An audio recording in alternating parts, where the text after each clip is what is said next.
So I'm going to talk about NephMadness. This was an online social media campaign that we ran last March and April. The we in this case is EAJKD, the blog that was started by Kinar Javari as part of American Journal of Kidney Disease. And my name is Joel Toff, and Matt Sparks was the other principal collaborator. So first off, I want you to understand that this is not a science project. There was no control group. There are no p-values or fancy statistics. This is a project that we did, and my role is less scientist and more carnival barker. So Kinar Javari and Matt Sparks are both part of the ASN Workforce Committee, and this is something that we all feel is super important, as just like Dr. Molatoris talked about in his presidential address, is we need to secure the next generation of nephrologists. And as part of the Workforce Committee's work, they produced this report. One of the things in the report said they wanted to use social media to highlight the positive aspects of nephrology careers and really to get people interested in the field. Now, we're all educators, and we're also all very interested in this editorial that ran in the New England Journal of Medicine about flipping the classroom and really advancing medical education. And what flipping the classroom is, for people that's not aware, is it's changing the emphasis of classroom time away from didactic lectures and more into exploratory interactive learning, and saving that rote memorization and learning for time when the students are alone. And so this led to the question, what form might a flipped classroom take online and in social media? And our solution to that question was NephMadness. So NephMadness really tries to leverage the excitement that surrounds the NC2A men's basketball tournament that runs in March and April, which everybody really just refers to as March Madness, and we just changed that to a tournament of nephrology achievements. Now, anybody who follows March Madness knows that it's all about the brackets, and we came up with our own brackets. And so here's the first 32, here's the second 32, and let's kind of zoom in on the glomerulus to begin with, and that's some major nephrology programs. The mesangium is some of the research techniques that you see used. S1 segment is the research, a bunch of randomized controlled trials. The vasa recta, some molecules of importance. The loop of Henle are the drugs that we use. The thin ascending limb is some educational tools, then some equations, and finally some diagnostic and therapeutic techniques that we use.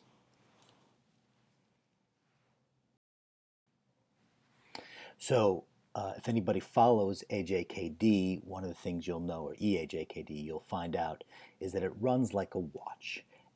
2 posts a week, one on Tuesday, one on Thursday. And we really broke that mold for March Madness.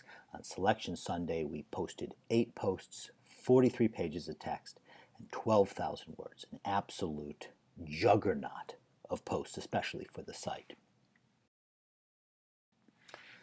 And this is kind of what a typical matchup would have been like. So we paired SUPAR, the putative cause of focal segmental glomerulosclerosis, against anti-PLA2R, which the putative cause of membranous nephropathy, and to see how they did. We put Wikipedia versus UpToDate in the educational sections. We have a little figure there showing where these where these sites score in terms of their position on Google ranks. Here's MYH9 versus ApoL1, 2 putative genetic causes for focal segmental glomerulosclerosis and hypertensive nephrosclerosis in African Americans. And we even had some fun. The MYH9 was since shown not to be the true genetic cause, even though it had a p-value of 4 × 10 to the negative 23rd, which we commented was the p-value was as small as Avogadro's number is big. And so I hope you can understand that NephMadness really wasn't nephrology 101.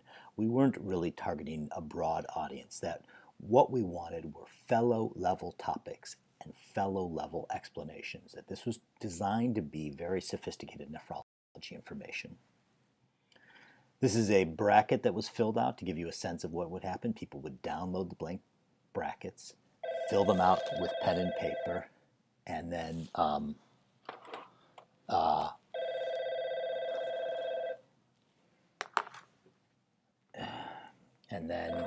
upload them.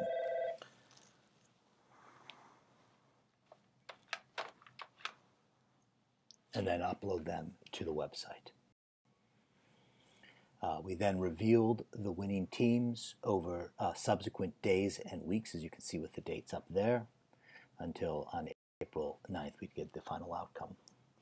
Now, many people wanted to know who would win, but what we were concerned with, the only outcome we were concerned with, was engagement. And we measured engagement in two forms, both Twitter and blog. So let's start with Twitter here.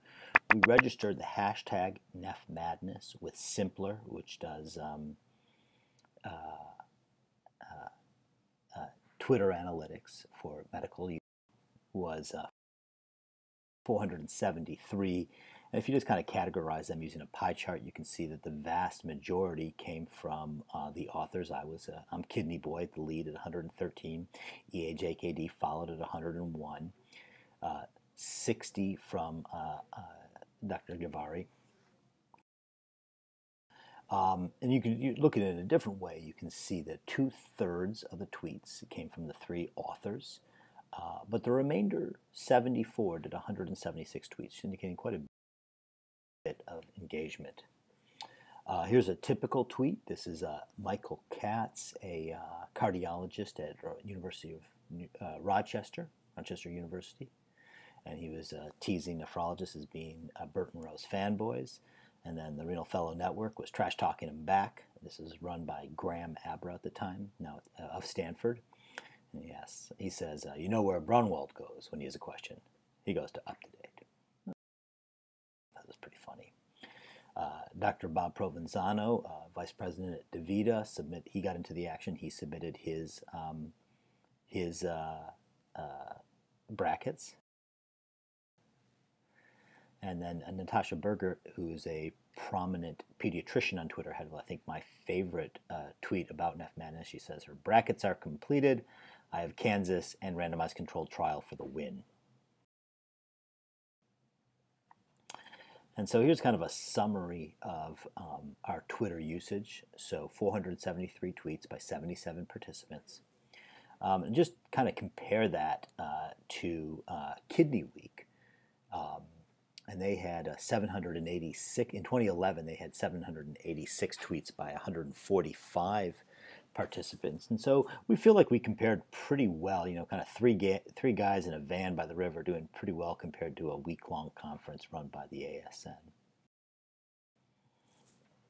In terms of blog posts, there were 34 different blog posts by 7 different blogs.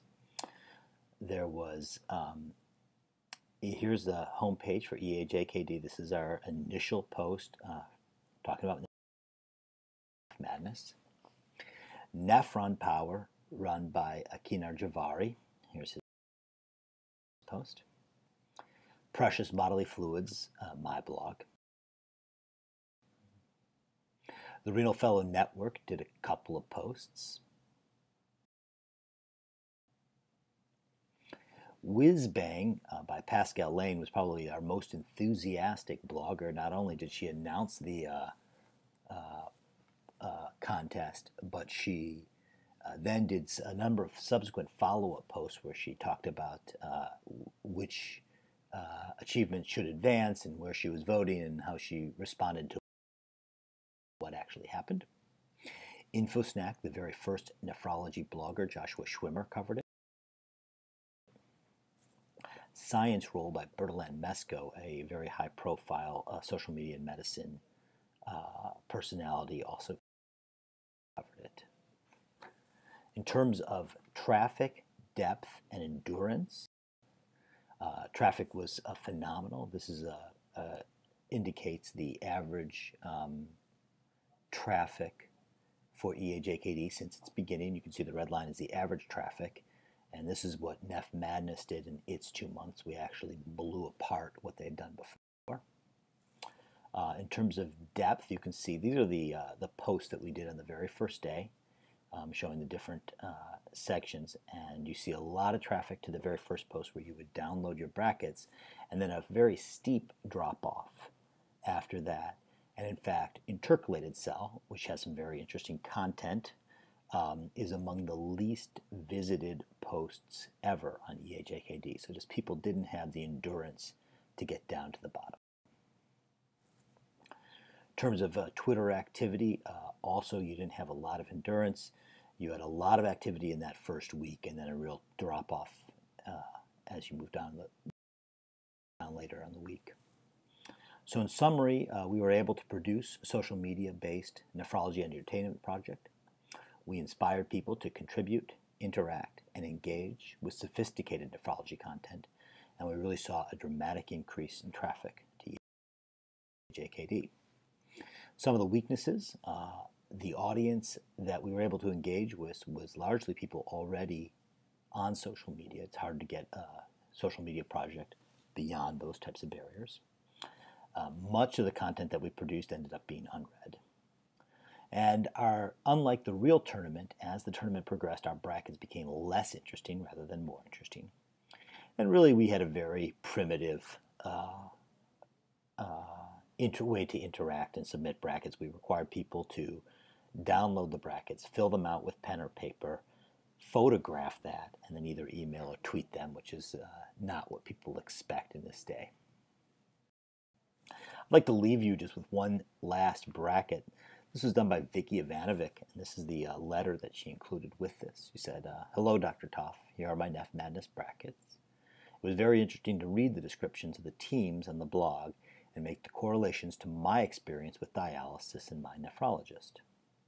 I filled out the bracket completely from my experience, and what has helped me the most as I've navigated this disease and its treatment options. This is why I chose EPO as the winner of the Loop of Henle bracket, as it is EPO that keeps my hemoglobin in some sort of decent range. And since I've already gotten 2 calls for a transplant and had many living donor tests, which unfortunately failed, this is why I chose transplant as my overall NephMadness champion. Thank you again for suggesting that I fill this out." Vicki has subsequently received a kidney transplant. I'd like to extend thanks and gratitude to the support of the editors and staff of AJKD, specifically Elizabeth Burry, Andrew Levy, Daniel Weiner, and Scott Gilbert. And that's where my talk ended at Kidney Week 2013. What didn't make the cut, as we were only limited to 8 minutes, is that NephMadness does live on in NephMadness Unplugged. You can find the link below this video. Thank you.